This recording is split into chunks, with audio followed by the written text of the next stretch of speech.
de ce qui est là-haut, nos Chachamim de la Kabbale, Rabbi Shimon Bar Yochai, notamment, il les a définis comme Or, Ein Sof, et puisqu'on a dit deux synonymes de Kadosh Baruch Hu, il a dit Baruch Hu. Donc ici c'est la lumière, on comprend ce que c'est que la lumière. Et qu'est-ce que c'est Ein Sof? Vous vous souvenez, Ein c'est le non, et Sof c'est limité. Donc deux notions négatives, moins par moins, ça fait plus, en fait c'est plus. En effet, ici tu as 207 en positivité, si on veut parler comme ça, et 207 en négativité, que c'est de la même valeur numérique, c'est-à-dire le même poids. Alors il y a deux attitudes qui ont créé le monde. Alors voilà donc qu'il va adopter 10 attitudes pour réaliser le monde, ce sont les 10 séphirotes. Et qu'elles seront de deux natures. 9 qui donnent une lumière et la 10e qui reçoit. Voilà, un qui donne, l'autre qui reçoit. Donc toujours, ça s'appelle Kucha Berichu et ça s'appelle Shechina. Le roi et la reine. Vous avez compris? Alors ceci étant dit, voilà donc que ici, là-haut ils sont toujours ensemble. Ils sont inséparables. Alors en bas aussi ils doivent être inséparables. Ah mais on ne les sépare à cause de nos innombrables péchés. Alors si on les sépare, en nous on fait les péchés en bas, eh bien on les sépare en haut. Alors qu'est-ce qui se passe? Il n'y a plus d'abondance, il n'y a plus des emplois, il n'y a plus rien. C'est clair? Voilà comment ça fonctionne. Bon, ça c'est en résumé. Alors maintenant, on va nous dévoiler. Le premier, voilà toute cette infrastructure. Quoi? Oh, Ein Sof. Alors, ceci on ne comprend pas. Eh bien, il y aura toute la création qui va nous faire des allusions. À quoi? À cette existence de positivité et de négativité. Comment? Au niveau astrophysique. Ici, qui c'est qui donne la lumière? Le soleil. Ça, c'est le soleil. Et qui a un incident? Et ça, c'est réfléchi. Alors, réfléchi, c'est quoi? C'est la lune. Très bien. On va prendre ici le premier dévoilement. C'est quoi? Il te dit, regarde l'infrastructure, il parle la parole, c'est tout un... Tu dois enlever maintenant de l'habit, pachati kutanti, tu vas déshabiller ce récit du récit matériel. Il parle la parole, tout ça. Ça, c'est tout un habit. Mais qu'est-ce qui est le plus important de l'habit? Ce qu'il y a à l'intérieur, c'est cette infrastructure. Alors, qu'est-ce que tu vas prendre? Tu vas prendre cette infrastructure. C'est l'infrastructure de quoi? De ce premier Vaïdaber Hachem Moshe. Il est composé jusqu'au deuxième, qu'il est ici. Vous voyez, il commence ici, le deuxième. Ici. Eh bien, d'ici à là, il y a 19 versets et 235 mots. Et alors, eh bien, il y a ici le soleil et la lune. Eh bien, entre le soleil et la lune, il y a un décalage, évidemment. Mais il y aura un synchronisme seulement si tu peux introduire dans un cycle de 19 ans, 7 années bisestile de 13 mois. Alors 12 par 12, ça te fait 144, plus 7 par 13, ça te fait 91, total 235 mois. Et voilà donc dans 19 ans et 235 mois, on parle de quoi? De Or et Ein Sof, le soleil, ce qu'on appelle aussi à notre niveau, au niveau astrophysique, et la lune. Alors tu as ici ce premier secret qui est dévoilé. Combien de lettres? 928 lettres. Eh bien 928 c'est quoi? Eh bien on va prendre ici maintenant tous ces 4 mondes. Alors j'ai oublié de vous dire ceci. Cette dimension que vous voyez ici, elle est qu'il a doté 10 attitudes, mais dans ces 10 attitudes, ils seront dans chacun des 5 mondes. Il y a 5 mondes métaphysiques. Toi, tu agis avec une main qui a 5 doigts. Toi, tu agis au niveau de l'action. Lui, il crée au niveau de la parole et au niveau de la pensée. Eh bien, il crée avec quoi? Avec divers créateurs. Et quand tu fais avec 10 doigts. 5 et 5 sont dans 2 tables. Alors, ici, il y a, pourquoi 5 et 5? Parce qu'il y a 5 de miséricorde, 5 de rigueur. Tout ce qu'il y a dans le bien, il y a dans la rigueur. La rigueur, en haut, c'est sérieux, mais en bas, c'est du mal. Alors, ceci étant dit, qu'est-ce qu'on a? On a ici ces 5 mondes, et chaque monde, il y aura 10 séphirotes, tous ces 10 séphirotes. C'est clair ou pas? Alors voilà donc ici, pourquoi 10 séphirotes dans chacun? Parce qu'on a dit que ça c'est un prototype qui va se trouver dans chacun des 10. Et ces 5-là, on va utiliser seulement que 4. Pourquoi? Parce que le tétragramme divin qui a créé le monde, c'est Yud, Ke, Vav, Ke, qui va animer seulement les 4 mondes. Le 5e, il est trop élevé, il est en dehors de tout entendement humain. Mais sache qu'il existe. Alors c'est pour cela que ici, vous devez avoir toujours ce schéma. Alors ici, le nom de Dieu en entier, Yud, Ke, Vav, Ke, 72. Le nom de Dieu en entier, 63, parce que le Vav, il s'écrit de 3 modalités. Vav avec Yud, Vav avec Aleph, et Vav avec Vav. Le compte, il change. Même le Hey, il s'écrit Hey Yud, Hey avec Aleph, et Hey avec Hey. C'est le même phonétique, mais la dimension cachée est différente. Ici, 72, 63, 45 et 52, ça te fait 232. Et ici, qu'est-ce qu'on a? 4 fois 232. Parce quoi? Parce qu'il y a les 4 mondes, 232. Ishtabbar chez moi. Vous voyez, ça c'est premier dévoilement. De quoi? Comment on nous parle. Vous voyez ça? Toutes ces infrastructures, tu les vois ici, en versets, en lettres et en mots. Vous voyez ça? Très bien. Alors maintenant ici, on passe au deuxième. Le deuxième. Alors, on nous dévoile quoi? Avant tout ce Or and Sof. Maintenant, 10 attitudes. Et alors, ces 10 attitudes seront ici, au deuxième verset. Ce dévoilement, c'est quoi? C'est 10 séphirotes. Comment elles seront? Ben, elles seront ici, exprimées comment il s'est comporté dans le monde. Alors ici, il se comporte maintenant contre les Égyptiens qui se sont acharnés contre nous, avec les 10 plaies. Alors ça, c'est la 66e colonne de la Torah. Vous vous souvenez, 66, l'escalade des 4 mondes métaphysiques. Et ça, 67e colonne, elle se trouve ici. Eh bien, ici, vous voyez, ça c'est la 75e où se trouve ici la 3e. Alors aussi, 67, 68, 69, 70, 71, 72, 73, 74, 75, le voilà le troisième va débarquer chez moi. Et dans ces 9 colonnes, il y a Dam, Sephardeya, Kinim, Arov, Deve, Shechin, Barad, et ainsi de suite, Arbe, Rocher, Vemakat, Bechorot. C'est-à-dire tous les 10 plaies. C'est les 10 séphirotes, comment il s'est comporté. Maintenant, il vient pour mettre la justice dans le monde. Et ça, tu dis ça comme ça, 10 plaies, comme si rien n'était. Mais il te parle en fait de quoi? Il t'enseigne.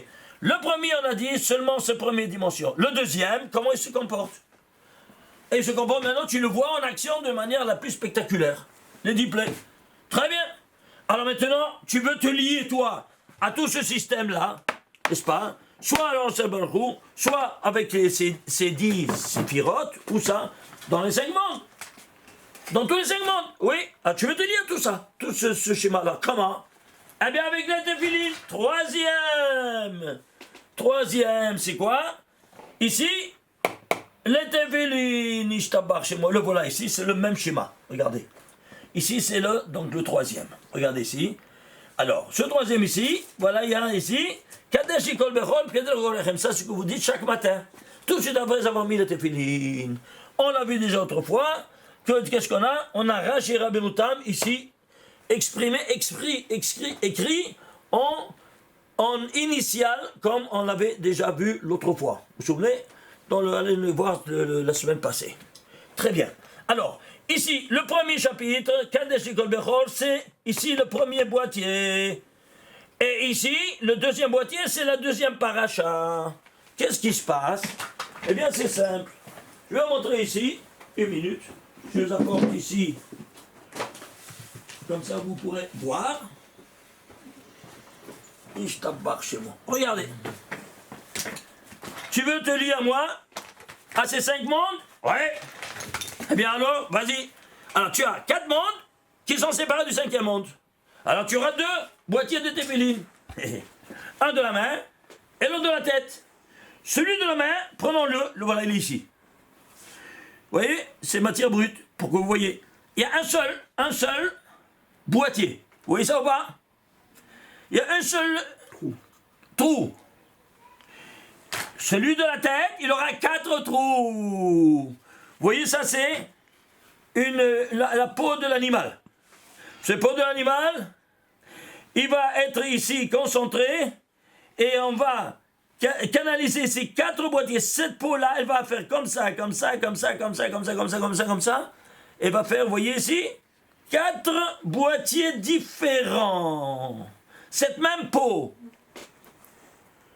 Pourquoi? Parce qu'il y a 4 mondes différents. Chacun doit avoir son monde en soi. Vous voyez ça ou pas? Vous avez compris? Et voilà ce qui sort. Vous voyez les 4 boîtiers ici? Voilà comment ça. Ça c'est à travaux bruts mais finis. C'est clair? Alors maintenant, voilà, tu as ça devant toi, tu as le Shin d'un côté, à 3, et Shin à 4. Vous voyez ça ou pas? À droite, à 3. Et à 4, à gauche.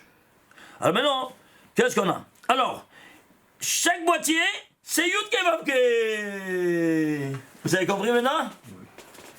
C'est Yud Ke Vav Ke. Alors ici, le premier boîtier, le Yod, il s'appelle le papa. Le He, il s'appelle la maman. Vous vous souvenez? Parce que c'est Chokhma et Bina. Ça c'est l'enfant et ça c'est sa femme. Alors maintenant on va prendre tous ces secrets-là hein, et on va maintenant les déchiqueter. Ça c'est, tu t'attaches à tous ces 5 mondes à travers quoi? Avec le troisième, il te dit tu t'attaches à moi, troisième va d'abord chez Moshe Lemon, tout de suite Kadesh Likol Berol Petel Kolem ta. C'est clair ou pas? Alors ici, on a ici 1 et 4. Vous voyez ça? La main. Et c'est quoi la main? C'est de la maman. Et ça c'est du papa. Oh mais le 1, il est le plus haut. Ben oui, parce que sans ta femme, tu comptes rien de rien. Ta prière n'est pas acceptée si tu n'es pas marié. Tu as passé les 18 ans. 18 ans, oui. Et on a vu. Où c'est écrit que c'est écrit dans la Torah que je dois marier à 18 ans? Ben, j'ai cherché dans toute la Torah le nom Adam, combien de fois il se trouve, et je l'ai pris, j'ai cherché s'il se trouve avec le nom Adam et Ishto. Eh bien, je l'ai pris à la 18e fois où c'est écrit apparaît le mot Adam, c'est écrit Adam et Ishto, à la 18e fois. J'ai dit, si je trouve à 170 fois, alors c'est le jeu du hasard, sans chance que c'est barbu. Alors, voyons un peu, j'ai trouvé à la 19e fois. De nouveau, une deuxième fois, et c'est tout. Et pourquoi 18 et 19? Ben c'est simple, parce qu'à l'époque, qu'est-ce qu'on faisait? On faisait Kiddushin à 18 ans, on se séparait 12 ans, 12 mois, pour préparer le trousseau, se préparer spirituellement, tout ça. Et à 19, la roupa. Et si tu ne fais pas 18 et 19, prends le 20e mot Adam. Il s'est écrit Ayeka, où es-tu? Demande le Créateur. Où es-tu? Ouais. Et c'est le mot Ayeka, le premier mot des lamentations. Echa. Echa, ça s'écrit de la même sorte, avec une autre prononciation. Echa. Ouais, Echa, c'est quoi? C'est la lamentation. Pourquoi? Ça commence les catastrophes. Pourquoi? Tu as transgressé le premier commandement divin. Alors que toi, tu dois être marié. Parce que pourquoi? Tu ne veux pas multiplier l'image de ressemblance divine dans le monde, alors tu es banni. On n'écoute pas tes prières. C'est pour ça que ça c'est le grand secret du troisième, que tu veux t'attacher à moi. Et pourquoi pourquoi te multiplier? Parce qu'ici il y a le papa et la maman, ce qu'on appelle supérieur. Ça c'est le papa et ça c'est la maman, supérieur. Papa c'est Abba Elaïn ve Ima Elaïn. Et puisqu'il y a 2 prières, deux dimensions, le roi et la reine, chacun il a une couronne, alors toi tu dois avoir 2 couronnes. Rachi c'est la maman et Rabbeinu Tam c'est le papa. C'est pour ça que tu dois les avoir ensemble. Tous qui sont comme ils sont ici, Ichut Tadiri, une union perpétuelle, tu dois les avoir même sur ta tête, ensemble. C'est clair? Et non seulement ensemble sur ta tête, même dans la pochette, tu dois les lier ensemble.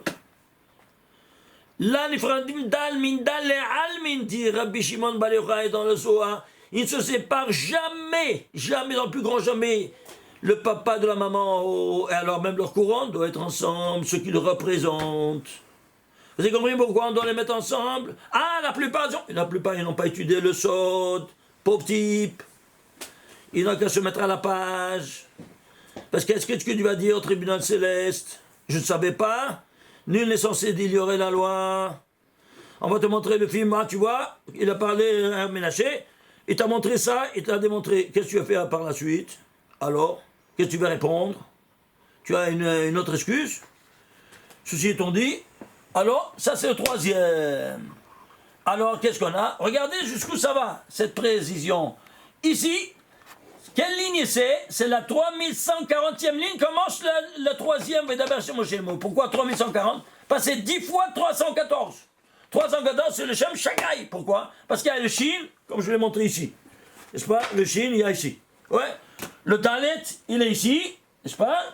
Et le Yod, il est ici. Le Dalet, il est ici, derrière la nuque. Le nom. Et le Yod, il est dans le téphilin de la main, comme vous savez. Le voilà Shin Dalet. Pourquoi 10? Parce que 10, c'est la Malchut, la 10e séphira.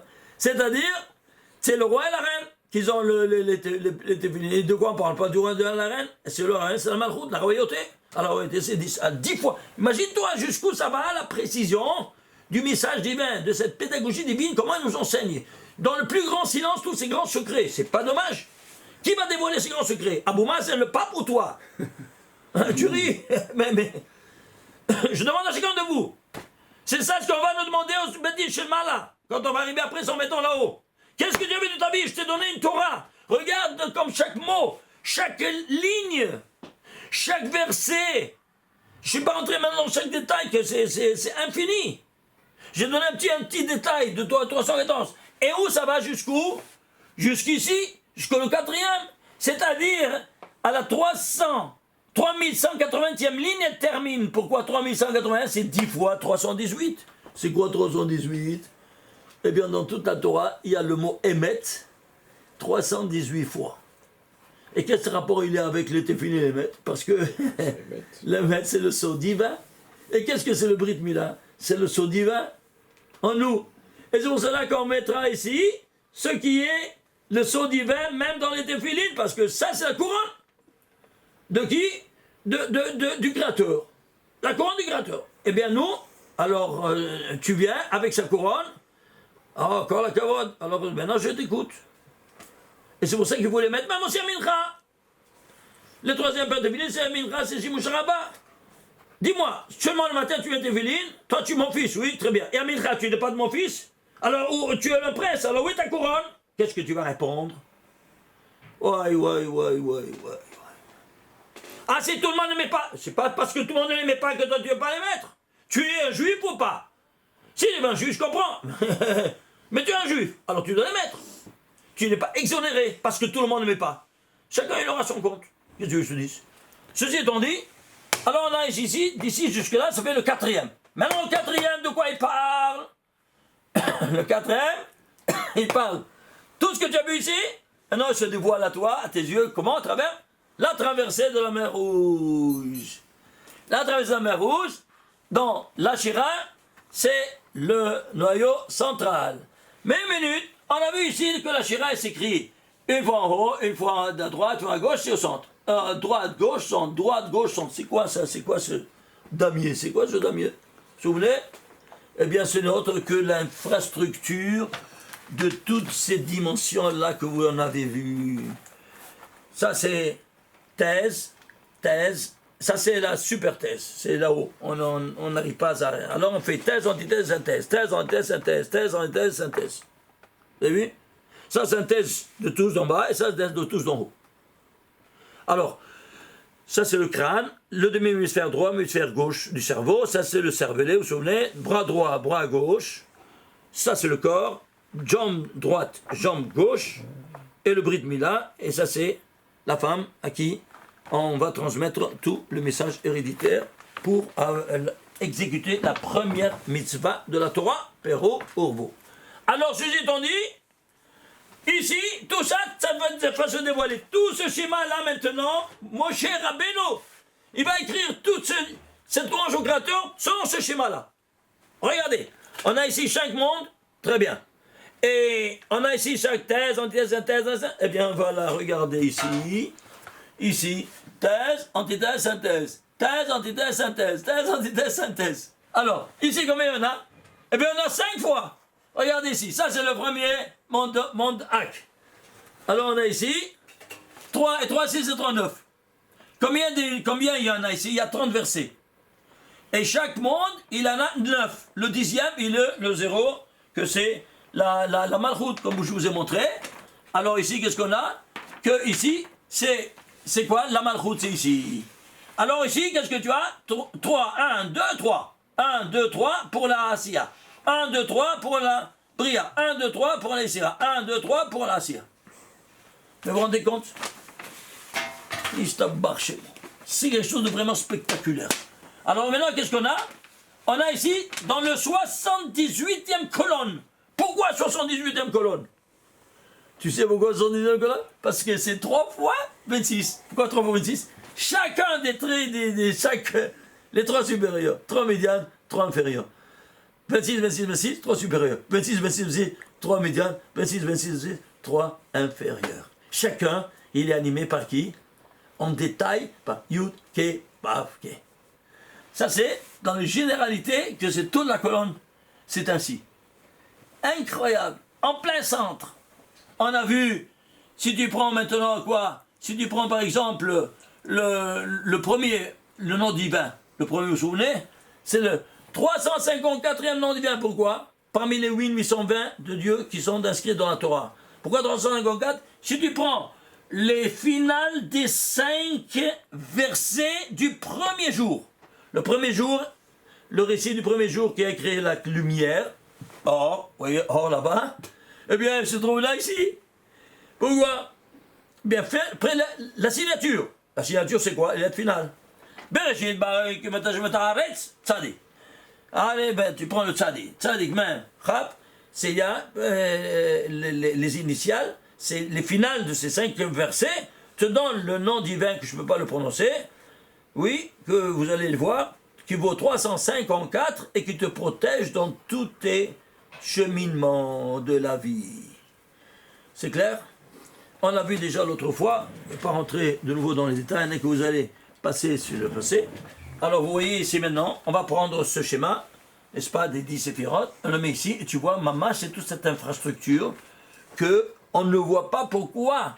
Juste ici, on a ce damier-là, thèse, antithèse, synthèse, thèse, antithèse, synthèse, thèse, antithèse, synthèse, ici. Et 5 fois, parce qu'on a ici, on a dit, on a 30 lignes, donc il y a ici 9, il y a ici 1, 2, 3, 3 fois 5, 15. Et 15 par le 1030. Voilà donc ici, tu en as 1, 2, 3, 4, 5. Chacun, il en a combien? Il a 3 supérieurs, 3 médians, 3 inférieurs, ainsi de suite. Tu as ici toute cette infrastructure des 50 séphirotes. Ishtabach chez moi. Maintenant, si on va rentrer maintenant dans les détails, voir combien ça va, ça c'est toute une autre conférence à part. Mais ça c'est dans les généralités. Mais vous avez tous les plus grands secrets ici dans les 4. Ah, le 5e, lequel est-il? Le 5e Vaïdaber, il se trouve dans la paracha de Béchalach. Regardez, dans la paracha de Béchalach, il te fait maintenant un avant-propos. Qu'est-ce que tu vas voir? Eh bien, tu vas voir tout ce schéma-là en détail dans le 5e. Qu'on verra la semaine prochaine, mais je vous donne déjà un petit goût parce que ça commence dans Béchalach. Regardez, tu vois ce qu'on a vu ici dans le général? On a ici combien? On a ici, voilà, on a ici 19 versets, 235 mots. Regardez ici, qu'est-ce qu'on a? On a ici 235 versets. Ce qui est ici en mots, on a en versets. Tu vois, c'est-à-dire, ici, maintenant, tu vas voir en détail. Ça, c'est en général. Et ça, c'est en détail. C'est-à-dire, je parle du domaine du 5e. 5e, Vaïdaber Hashem el Moshe jusqu'au 6e. Combien de versets il y a? 235 versets. Combien de mots? Ici, on a des versets 19. C'est tout l'inverse. Ici, on a 19 versets. Qu'est-ce qu'on a ici? On a 3172 mots. C'est quoi 3172? Ce n'est autre que 4 fois 13 par 61. 13 dans les 4 mondes, c'est-à-dire, qu'est-ce qu'on a? On a l'unité divine, le 13, c'est l'unité divine, qui se trouve maintenant, qui se trouve dans tous ces mondes-là. Et c'est quoi 61? 61, c'est le nom de Keter qui s'appelle Aïn. Aïn, c'est 61, le néant. C'est quoi Aïn? Eh bien, regardez ici. Ici, c'est le premier mot de A-N, sauf. C'est la même lettre. Alors, ça, c'est lequel c'est Aïn s'appelle. Et ça, il s'appelle le Ani, la Malchut. 61, 61. Vous avez compris? Ça, c'est la terminologie du Zohar. Comment il appelle, comment ça s'appelle en haut, ça aussi. Ce sont des synonymes. Alors, qu'est-ce qu'on a? Que ces deux-là, ils sont unis ensemble. 13 fois le Ehad qui sont ensemble, dans les 4 mondes. Et le 61, c'est quoi? C'est le 19e nombre premier. Et 13, c'est le 7e nombre premier. Tu revois de nouveau quoi? Ici, les 19 versets, ils se trouvent ici. 19 en nombre premier. En quoi? En mots, vous voyez. Et 7, c'est quoi?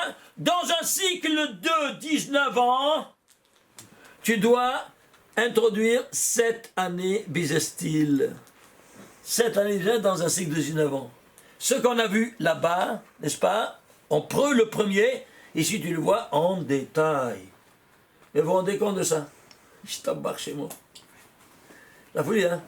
Ça fait trembler. Ça c'est... Qu'est-ce qu'on a dans le 5e? Les 10 commandements! Ça correspond au Keter. Ça correspond au Keter. Tu as ici Keter Torah. Alors ces 10 commandements, qu'est-ce qu'on a? Regardez, on a ces 10 commandements, pourquoi? Parce que c'est les 10 séphirotes. Comment ils vont se comporter? Alors il nous commande maintenant comment ne pas les profaner. Il te donne ces 10 commandements, c'est les 10 séphirotes. Tout ensemble, c'est-à-dire le 5e, on est dans ce 5e monde, qu'il n'y a pas de lettres, il n'y a pas de rien du tout, et ici il te dévoile, par cette infrastructure qu'on vient de voir avec Vaïdaber chez Moshe les morts, que tu as fait cette escalade, tu viens ici au 5e monde, et maintenant qu'ils te disent quoi? Comment il est composé? Vous vous rendez compte? Attends un peu. Je n'ai pas encore commencé. Vous n'avez pas eu idée. Mais ici maintenant, par exemple, combien de lettres? Dans ces 235 versets, il y a 11 608 lettres. Tu sais c'est quoi? Je ne sais pas. Hélène à l'Hélène, dit Rabbi Shimon bar Yochai, un sur l'autre. C'est-à-dire, décompose-la, comme d'habitude. Il se décompose en 2 en puissance 3 par 1451. 1400, c'est un nombre premier. Lequel? Le 231e nombre premier. Vous vous souvenez, c'est quoi? Il y a 231 permutations des 22 lettres de l'alphabet qui renferment tous les secrets de la création universelle, qui ont été dévoilés à Moshe Rabbeinu. Le dévoilement, c'est le paramètre 8 qui se dévoile. Dieu se dévoile à la 8e dimension. C'est 8 fois 2 en puissance 3, c'est 8. 8 fois 231. Tu as ici tous les 231 permutations qui sont dévoilées à Moshe Rabbeinu, et que quand il descend du mont Sinaï, il aura Karan Or Panav, c'est-à-dire son visage était aveuglant. Et si c'était aveuglant, alors qu'est-ce qu'on doit faire? Aveuglant? Eh bien, on doit quoi? Il devait couvrir son visage par un masvé. On va voir ça la semaine prochaine parce que c'est de ressort de la paracha de Yitro, des 10 commandements. Et ça, c'est tout un chapitre à part qui va nous faire voler dans les hauteurs incroyables, jamais vues jusqu'à présent, et jamais entendues, parce que ce sont des choses, des secrets que maintenant tout se dévoile à travers Siyata Dishmaya. Bezrat Hashem, si vous avez des questions. On peut peut-être préciser qu'il y a une conférence qui a été faite sur la Shira, sur la Paracha Béchalar sur votre site. Ouais. Une conférence de 2 heures qui décrit en précision la Shira, et peut-être ça serait intéressant pour les personnes qui sont intéressées de passer un peu de temps dessus. Voilà, si vous voulez voir la Paracha de Béchalar, parce qu'on n'a pas parlé beaucoup de Paracha de Béchalar, eh bien allez voir, c'est plus que 2 heures de conférence, et donc là vous avez tout en détail. Merci. Shabbat Shalom ou Mevorach.